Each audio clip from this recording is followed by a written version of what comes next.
I think we are live, according to Alex. Hello, everybody. Possibly. So, my name is Dave. You're gonna be stuck with me for a little bit here. When I originally submitted to Alex's marathon, I gave him 4 suggestions. And he was like, you know what, we're just gonna accept all 4. So we're gonna start with Mega Man X2. So we have our own little block, which almost never happens in these little marathons. Yeah, no you're not. So, we'll get right to it.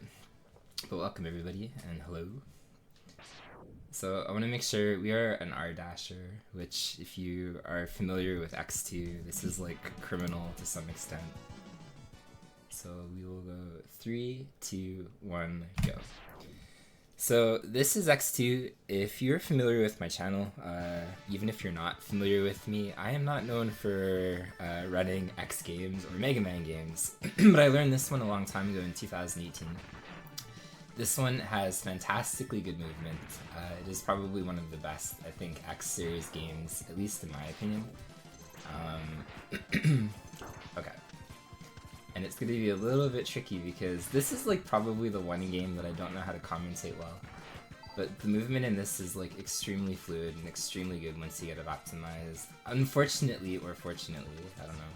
I'm not like a crazy god at this one. There are some segments that I actually can move through very well, but for the most part, nothing like the crazy Mega Man gods and stuff that you see when it comes to the X series. So this is your first kind of intro boss. He's weak to this dash buster thing. If you're dashing with X, okay, he jumped. If you're dashing with X and you shoot at the same time, it's called a dash lemon, and it does a little bit of extra damage compared to, I guess, just like your normal shot. If you're just shooting normally, I think it does like 1 damage, but dash lemon does 2, so that comes up in a couple of boss fights here. We're playing on the Japanese version. The Japanese version is no different than the American version. It's exactly the same. The only difference is the text is a little bit faster. So that's what's going on here. I actually can't tell you. I have a problem with the games that I run, but I don't really know the story behind the games that I run. So something, Sigma being evil, and that's the extent of what I can kind of tell you about that. So we're entering Wire Sponge. He is, first, I guess, because of a couple reasons, he ends up giving us like some kind of like hook thing, which is really useful in the speedrun. It's one of the main reasons that I kind of really like this game as a speedrun, is X has kind of like enhanced mobility. And this jump is probably the worst in the entire game in my opinion. So, get up there X, you can do it. There we go. But yeah, the hook itself is like really good once you get it. Fine, we'll ride the elevator. And Wire Sponge himself is kind of a weird boss too, because he is one of the bosses that has a decent amount of RNG associated with him. But you also can control him somewhat manageably. So he's not the worst thing in the world, but he is pretty annoying sometimes, like if you have this like really optimized and stuff like that, because he has like this little temper tantrum attack and it wastes like 10 minutes or something. It's pretty obscene. So if you pay attention on the right side, there is a health bar that's going to pop up for the boss. If you see, there's like little ticks in the wall. There's like 2 white ticks. Kind of like right beside that health bar to the right. We can hit him down to the 2nd tick. If we hit him lower than that, then he's going to enter that like temper tantrum state. So we don't want to do that. So 1 more hit, and then we have to wait for him to start kind of like climbing the ceiling again. So this is where the RNG comes into place. If you hit him now, he'll automatically go into like that 10-second attack. But he'll always be locked into this attack if you wait. So, oh, we got him.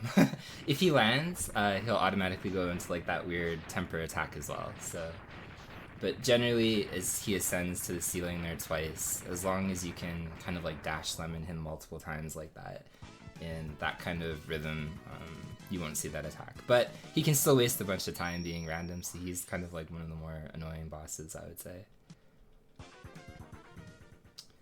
So from here, we're gonna go to Wheel Gator. Wheel Gator, in my opinion, is absolutely probably one of the most technical stages in the entire game. It's like one of those things that you could like spend your entire life practicing this stage, and like you're not going to learn everything in it. It is absolutely insane on optimal levels, like how much goes into this one level. Probably one of the most optimal levels in the entire game, I would say, in terms of just like movement and stuff like that. You can literally see X being able to like hook some of these like little ledges and stuff like that. That's one of the main reasons that we have the hook. You can also power up the hook after we get this ability here, and it'll create a longer hook. It's a stronger hook, but it moves faster and quicker, so it's better. So Dr. Light, as I said, just upgraded our attack here, and we can start to hook things in a much more efficient way. So you can literally see longer hook. There you go. And yeah, so we go to the Wheel Gator stage afterwards, not only to upgrade our weapon, but also because he gives us, well, it's not so much Gator. This guy never spawns for me. Okay, that's a little bit scary. But he is actually weak to the hook, and there's probably the most annoying quick kill in the entire game associated with the Gator. So not only is it like an extremely technical stage in terms of movement, it's an extremely technical stage in terms of the boss fight as well. So Gator guy, okay, we're just gonna collect all the health apparently. So I can't remember exactly, like I actually don't run this game enough to know. Gator's quick kill is either, every hit is either 3 frames or a 5 frame window. But the annoying part about Gator is if you mess up the quick kill, he will descend back into like this mud or lava or whatever it is. And it's extremely, extremely, extremely annoying because it wastes like 10 seconds at a time. So we'll see how well we can do this.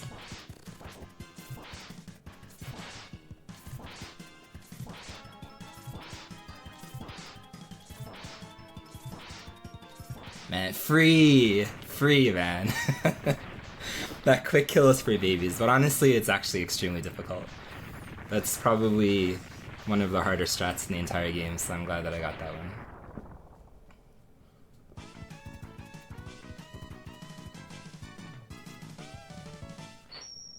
So, we're out of here. We're gonna enter Fire Stag next. He is, I guess, like some kind of like deer on fire. Yeah, as I said, like the boss quick kill again is like 3 frames per hit or something, but the annoying part isn't like the 3 frame loop over and over and over. It's more so, again, if he descends, like it's like 10 seconds last every single time. And then he'll literally come back up, and it's like super annoying because he can just descend again, and you lose like literally like 10 seconds, like over and over and over. So yeah, we're gonna immediately go up and we're gonna enter Fire Stag. We now have the hook, and the Wheel Gator gave us like some kind of like spike thing. So that is the Stag's weakness. The cool thing is you start stages, you can switch weapons and stuff like that. Although I just literally jumped all the way down there. But I like how Capcom gave you control of kind of like your weapons before you have control of Mega Man, because that allows actually for some boss strategies that are pretty cool. And here we basically have like a chase sequence where the lava is trying to kill us. And so I should probably explain this category at some point. This is any %. The difference between any % and I guess 100% is you don't collect like the, I don't know what you call them, like the 0 parts or whatever. So at that point we're left with all of the hearts and all of the E-tanks, which is enough to grab kind of like that shuriken at the end of this whatever you call it, like end of the run technically. And that'll allow us to basically do the refight section incredibly quickly. So that allows us to like one-shot everything. What's up, Natalie? Welcome. So Fire Stag, even though we have two different sub-weapons from two different bosses, he actually takes the most damage from the X-Buster. So we're gonna spend a lot of time. There is a way that you can like chase this boss when he jumps up the wall. I'm not incredibly great at that, so we're probably gonna stay down here for the most part. But you can like literally walk up with him as he, or like jump up with him as he's jumping up the wall.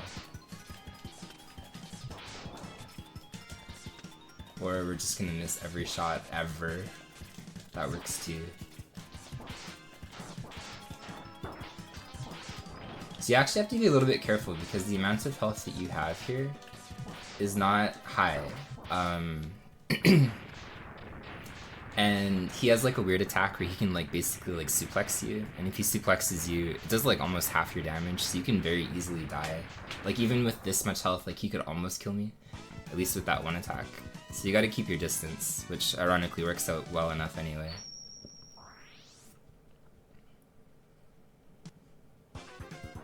So we are going to enter Centipede, which is right beside the Stag. Yeah, GG on the race. So Centipede also has a glitch. He's one of the few, there's not a lot of glitches in this game, I would say. So weirdly, he is well, he's actually the only boss that really has a glitch in it. So you can actually stun lock him and kind of like keep him in place, but oh, okay, apparently we hit that thing. But the weird thing about Centipede is he's RNG based, so it's up to him to give you the pattern like that. I'm gonna mess that up. We're just gonna wait. You can completely do that, but I was charging the fire at the wrong time.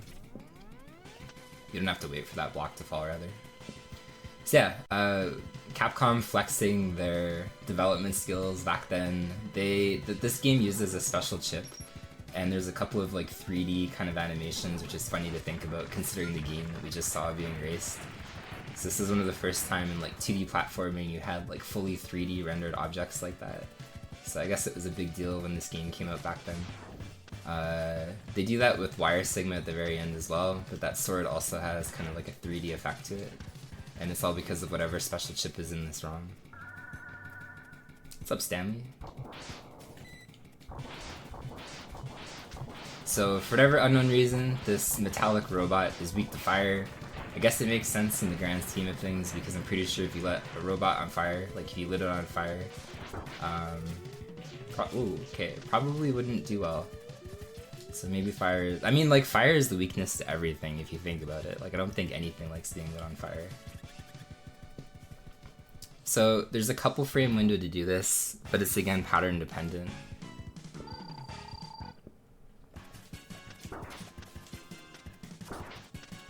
So he gave me the wrong pattern already. If he comes back down here, we'll see. Otherwise...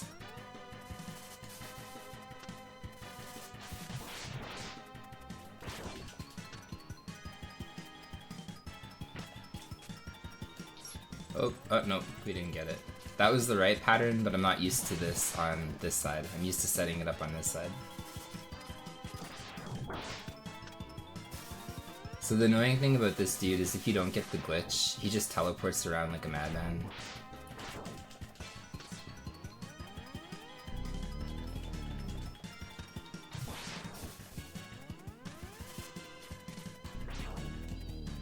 Okay, guy.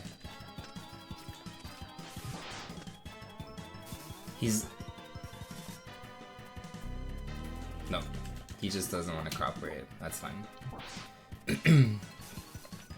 So he decided to do like this weird like sucking attack, and what that ends up doing is it slowly takes away like X's powers. So I can no longer do my charge shot, and if he does it again, you can no longer do your dash. So you get like weaker and weaker during the fight. Yeah, RNG didn't cooperate there. He technically gave me the right pattern, but from the wrong side of the screen. But that's okay. So we're gonna move on to probably again one of the cooler stages. Like, the really cool thing about this route is, like, everything moves really quickly. And almost in every level, like, subsequently that follows, you basically have, like, a new power that you start using in the run itself. So it just kind of, like, stacks more and more and more. Because, you know, like, with the fire thing, we started using the fire attack in that level. And, like, we're gonna use the mines in this level, too. And it's a really cool route like that. This section is ironically very deadly. There's a weird glitch. Oh, we made it. I was gonna say, there's a weird glitch where you can like fly across this gap.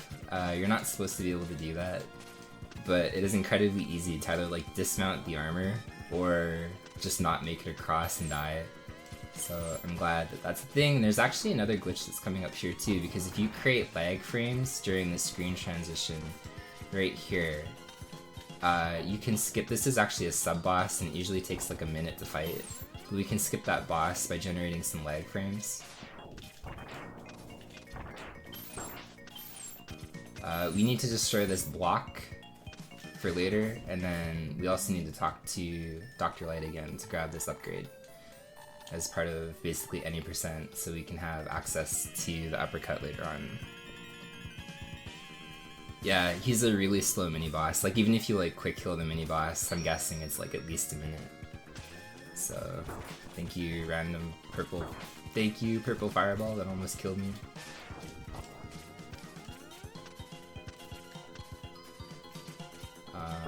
Okay, well... So... we have... Dr. Santa. We have the snail. The snail literally has a very pathetic existence, as long as you can get this quick kill off. There's actually one that I was practicing the other day. It's not the best one. The best one is insane how they do it. This is kind of like the second best one. So we need to shoot. Immediately switch to this. We didn't do it. Okay. Now he's gonna lag everything. Snail, please. Don't lag. Okay. Well, he's gonna lag everything apparently.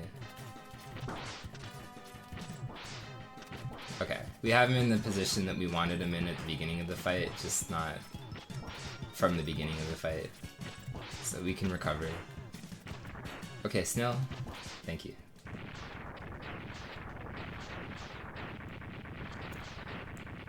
Oh, it's burst air. Yeah, offending the snail for no reason at all.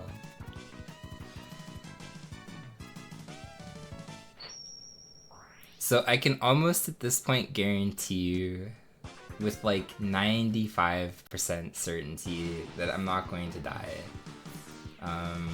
We were practicing this for like Alex's event. Didn't see a whole lot of deaths in all the runs that I completed. And then asterisks. We have this stage. There's a bike section. What do you guys think? It's literally a coin flip. I'm either gonna die or I'm not on the bike section. If the bike gets destroyed, I automatically have to die to grab a heart later on. If the bike doesn't get destroyed, it is literally a coin flip of whether or not I'm gonna die. So we have like this high speed bike, and at the very end there's a heart container that we need to grab. So first of all, we need to make sure that the bike doesn't get destroyed on this wall. Sometimes it does. Okay, thank you. Whoa man, what are you doing, Mega Man? Second. Okay, we're dead. We're so dead. Okay. That's what I mean. That wall is like super dangerous. Sometimes you fly into that wall like 300 miles per hour. So that's probably and hopefully the only death that we're gonna take. But yeah, it's very, very hard to control that bike. But the idea is, you know, you fly towards that wall like 300 miles per hour and then you just turn around before dying.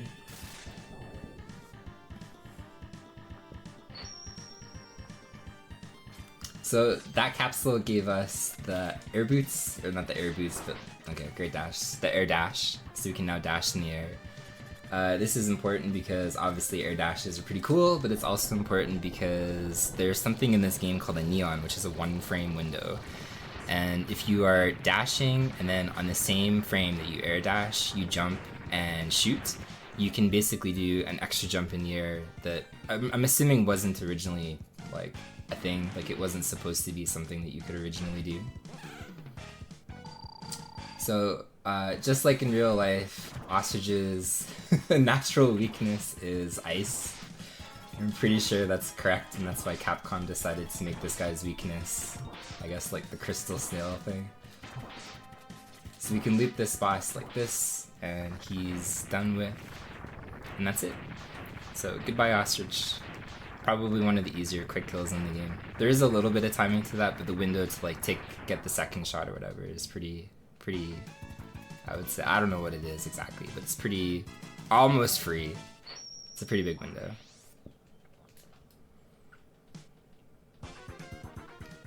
What's up, Matson? Okay, so now we have the Moth. This is the stage I would say I'm probably the weakest at. There's a lot going on in this stage on an optimal level, but right now this is like probably the one that's gonna look the worst. So right off the bat, we need to kind of sneak under these guys, which of course we got smacked, and we use the freeze thing to get up here to grab the heart. And coming down here, there's a little section that normally once you have the helmet you would be able to find where you can smash through that wall. We got our final, well, second final upgrade here. No, this is the final upgrade actually, sorry. This is the armor. Oh, okay, yeah, you vibrate against that capsule X. But yeah, so X is fully upgraded in terms of like his body armor and stuff like that. So we're good. We just need one more heart and one more E-Tank, which is both in the crab stage afterwards.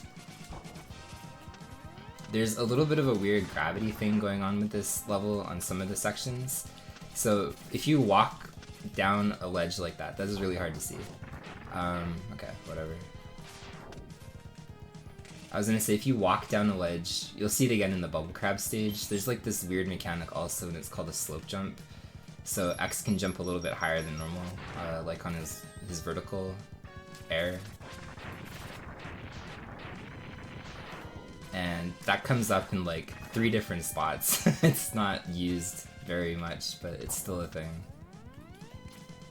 So this is where gravity comes into effect. Both these screens and the last screen, you can kind of see like X is lasting in the air a little bit longer. You don't want these things to like suck your head, so we're just gonna let them live. If they grab onto your head, you lose all control and you start doing a bunch of weird stuff.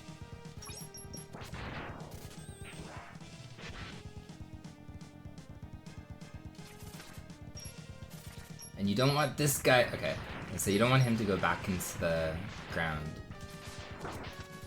That was an excellent fire thing.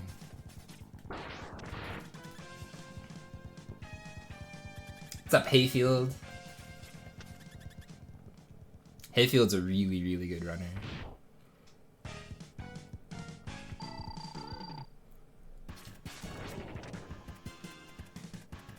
So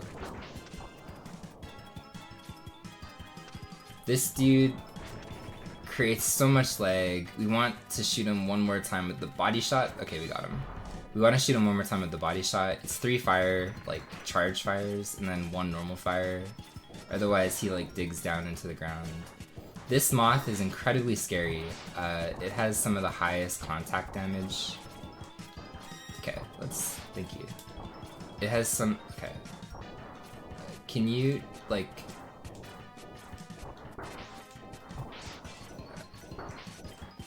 okay, you see how much damage that was doing? I have full armor, literally, so I'm taking 50% less damage. But he decided to camp up in the corner there for whatever reason, but he does a huge amount of damage on contact, like huge. Probably the most in the entire game outside of just like straight up instant death.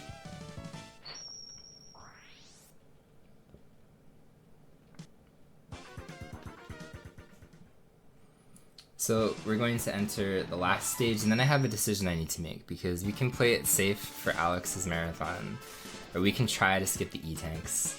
I'm not sure if I feel comfortable skipping the E-Tanks yet. I did have a couple runs where I finished without grabbing the E-Tanks though, so... or filling the E-Tanks, I should say.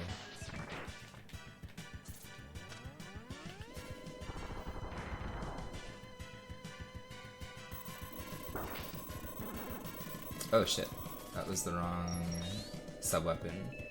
This guy's gonna create so much lag now. So this guy should be dead. He shouldn't be up here alive. Sir, come back down here. There you are. Okay, now he's dead. So this slope, you can literally see, I'll literally waste time. Like you see here, you can't jump up there. Well, I guess you can, but you can jump up higher if you walk off this slope and then jump. So that allows you to do this jump here and then come up here and grab this heart. You need that slope jump to get up there. I don't know why that works, but apparently that's how this game works. You walk off a ledge, you gain max height. So this is the neon. As I said, if you dash on the same frame, oh, we missed it. Actually, we got the neon, we just missed the thing. But on the pink shot here, if you dash in the air and on the same, oh my goodness man, the same frame, jump and shoot, you get an extra dash in the air like that. But I was trying to exit the water. This is one of the ways that you can grab the E-tank early, otherwise you actually need to come back into this level with the ability that you get at the end of the level to get that E-tank. So this saves coming back one more time in the level itself.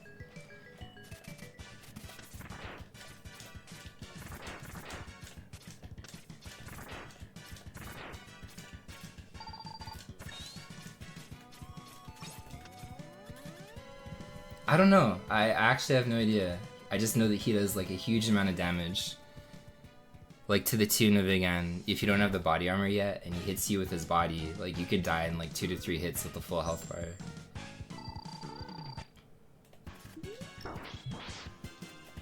So we have the bubble crab.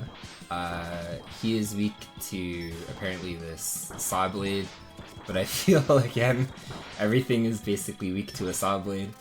Doesn't really matter if you're a crab in real life or not. I think, you know, saw blades and fire are kind of universal weaknesses to everybody.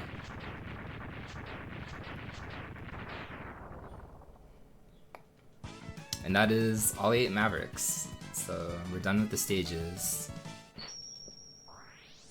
You want to be a crab.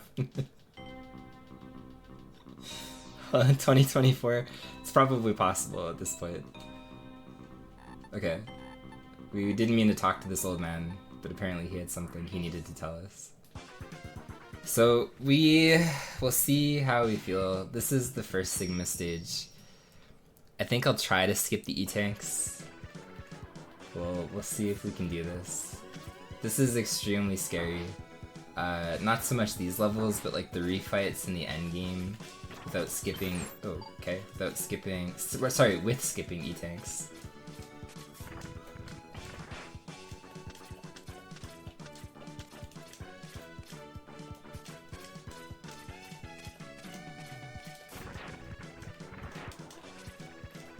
Thank you, Mega Man, for getting stuck on that wall.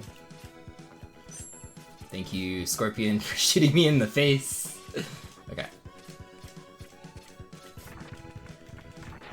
So we have a weird jump there where usually you get grabbed. Okay, that went well. I'm okay with that. I'm happy with that result. Nope, that's gonna kill me. You have to kill this guy before he starts scrolling. So, if Mega Man taught us anything, it is all these weaknesses are very logical. This giant armored dude coming up, 100%. Did you know his weakness is bubbles? No, that's like the one thing I didn't remember how to do. Like the elevator, we get to ride the elevator incredibly slowly. So yes, this guy's weakness is bubble.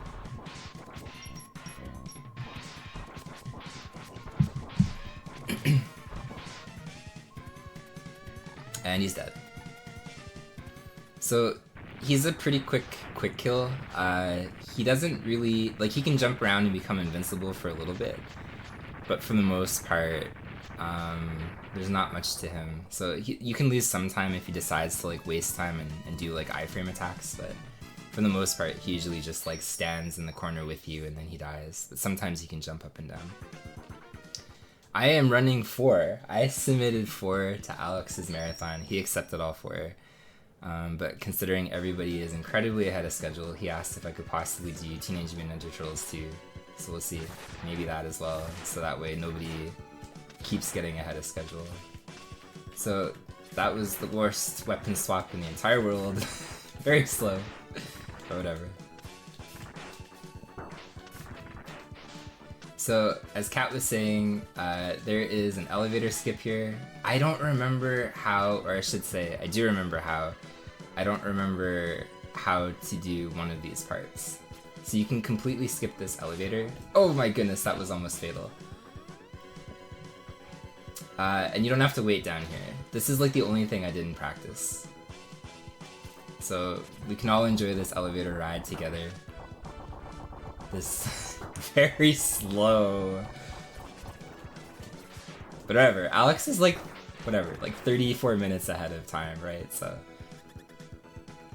is destiny.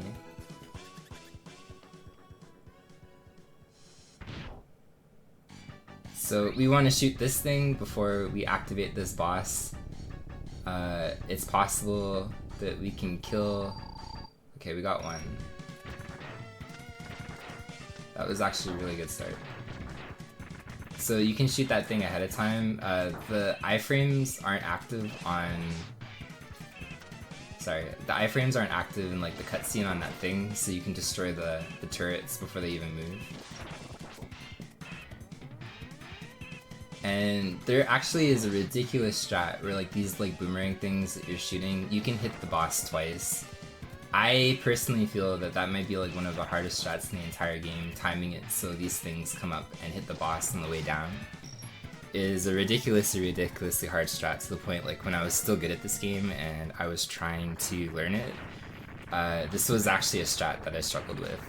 So it's one of the few that I was like, man, like it's like to get them all in a row rather, not to get it once in a while. That was not bad, but to like do the entire boss fight like that, it's really difficult.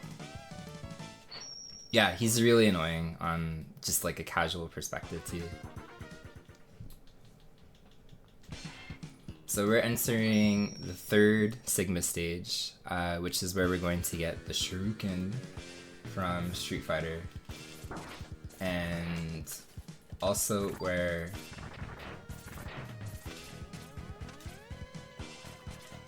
we're gonna have to do quite a few neons in a row here. So that actually mattered a lot, but whatever. So there's our first one frame neon. And then we have another one that we need to do right here. So that's number 2.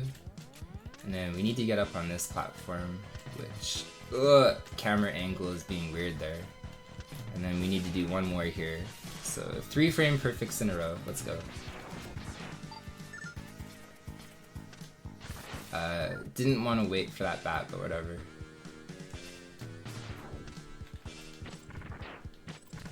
This section is a little bit terrifying. I'm slow at the movement here.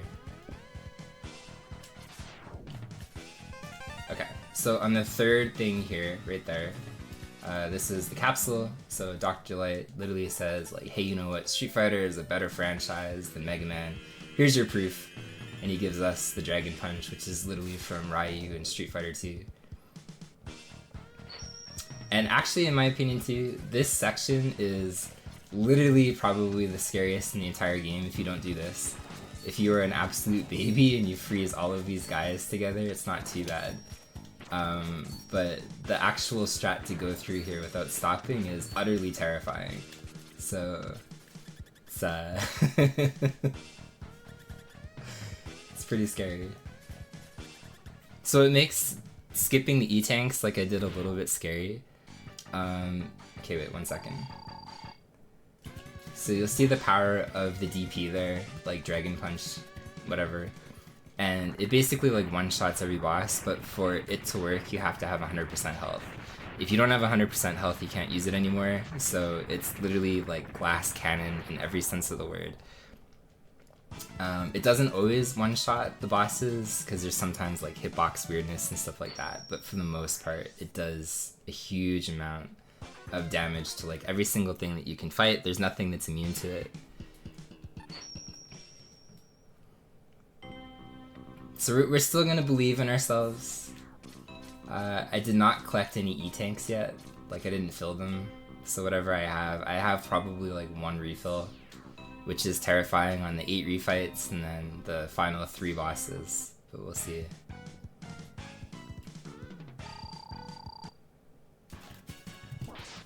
So we got the deer.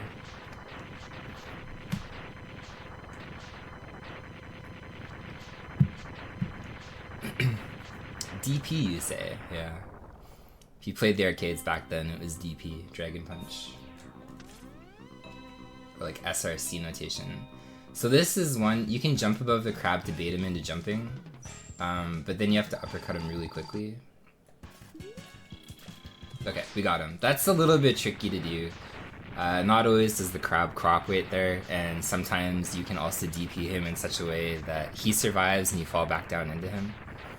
So that's one of the scarier quick kills I would say on the left side. In theory, the other left side Mavericks aren't too bad for quick killing, but... So this guy is RNG. We really want him to just ascend to the ceiling. Be a bro. Go up. No, of course not. We gotta do the hard one. Okay, so you can dash under him and then still uppercut him. Sponge was making a little bit difficult. That's like the worst pattern to deal with. Ideally, again, you just want him to like hook onto the ceiling because then he's completely helpless, but worked out in the end, I guess. I find traversing these capsules sometimes a little bit tough, or a little bit tricky. So this one's one of the easier ones. We just uppercut, and then as soon as the garbage falls and goes off screen, we uppercut again. And then we'll like, ooh, baby dot. Okay, that was close. But we still got him. Usually you get like his like tippy toe, and then he's dead.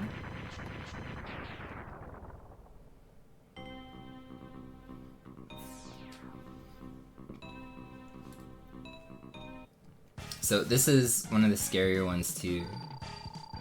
Both the refight... Okay, we got him in 1. He is notorious for surviving 1 just because of his hitbox. So it's entirely possible that you uppercut him and then you fall down and you're standing in the corner in front of his face and there's nothing that you can do except like look into his eyes. So I'm glad that that went well. And then the only other one that's a little bit scary is Snail. Like literally, I remember when I was learning this strat is literally called like YOLO Snail because there's no guarantee that you're gonna fall and kill him like the same way too. Like you're either gonna fall into his shell after or he dies. So we will see. Woo! No, he decided to move. Nope, in his shell. That's what I mean. So we can go like this. He's gonna use his little time attack thing because he lost so much health there. So he's gonna slow down the screen to a crawl, which is super annoying. But the snail is one of the worst here for sure. He just wastes so much time and creates so much lag. Wow, thank you.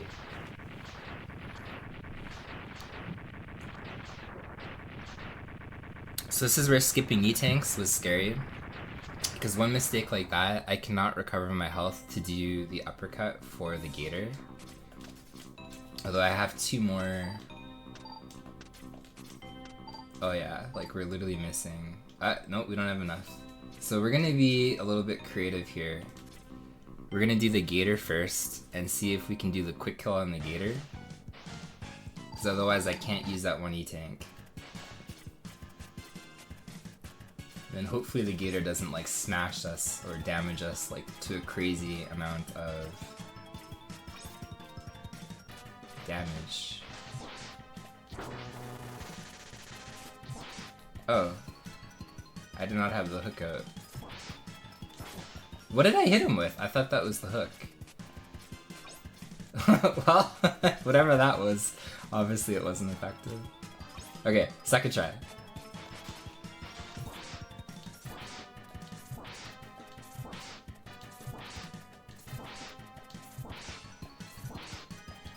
Okay, decent. So those little pellets outside, they refill for the most part after you kill a boss, but you only get like a fraction of health back. But there should be enough there that we can fill our health and then do the last quick kill, hopefully. So So there you go. See, we're in kind of good shape again.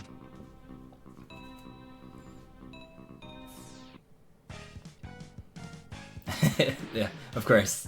Like, there's got to be multiple that never happened before things. So we're gonna let the ostrich run a little bit, and then we're gonna uppercut him. You can come to him, like you can freeze him and then like zoom in and then uppercut him, but it's a little bit harder. So we're just gonna allow him to exist for a couple of seconds. So we're gonna risk everything. We have just over 1 E-tank for the next 3 bosses in stage.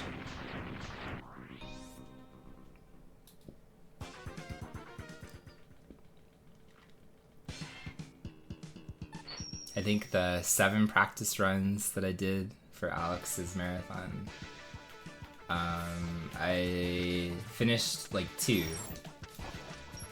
Wait, you bitch. I finished like 2 without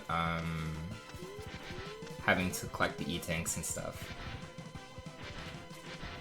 I don't know what the strat is there. Out of everything, you're not supposed to be able to wait there. So there's these blocks that you can destroy. Of course, that one has... Of course, man. Like... Where's the other one? Like, there's nothing... No health? Okay, that's our last chance. Otherwise, we need to use an E-tank after this. Oops. That was awkward. So we want to dash into here and uppercut. We want Zero's fist right here to be touching, that's pretty close. We want it to be touching his fist. It's literally called Bro Fist. That means we can literally uppercut right when this fight starts and hit Zero, as long as we buffer it correctly. So he's not gonna hit us, and that was good, so we'll take it. That's pretty hard to do. Like, if you miscalculate that, or like you like literally start the fight inside Zero, you automatically take a hit, which, again, going back to the E-tank thing, is disastrous, at least when you're not good at this game like I am. So we're going to fight literally the hardest boss in the entire game. It's Sigma 2. It's like the Wolverine version of Sigma. He is mass RNG and extremely, extremely, extremely difficult to not take a hit on. We really want him to kind of like charge us and then teleport away, because then that opens up the ability to DP him. So hopefully he decides to do that immediately. And he did. What a guy. Oh, he delayed though, you piece of shit. Okay, we're gonna go like this. We're gonna be safe. So he's got like weird coming back patterns too. Like he can delay his teleport coming back, or he can like instantly come back too. So we're gonna use our final E-tank on the final boss after this guy. We're gonna kill him with the slicer. He's just gonna spam this attack apparently. But this is where it's a little bit hectic, because it's entirely possible to take a lot of damage on this guy and not actually have enough health to recover in the last boss. So this is really awkward, because I should have healed actually before killing him. You can pause on this screen before this thing comes up, but now the music is out of sync. There's an audio cue to start this fight, now it's delayed, so I can't do it.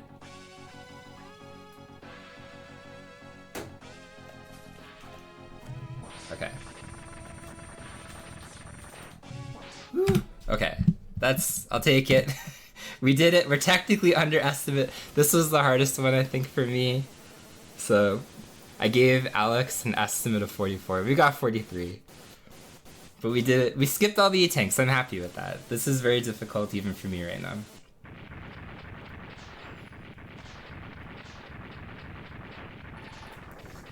So, something about, I don't know, evil. I don't know the story, I don't know how it ends. But thank you, Shademp, Bajes, Natalie, Cat, Prudish, also thank you for the good luck. Omega Club, Alex, Eric, Hayfield Bay, Lodanzi, Climax, Legendary Moon. Appreciate that. So I don't know what you want to do, Alex. I can immediately switch if you want to switch. You can drag me to a transition screen if that's easier for you. I guess let me know either way. I have it set up so I can literally just switch over right now.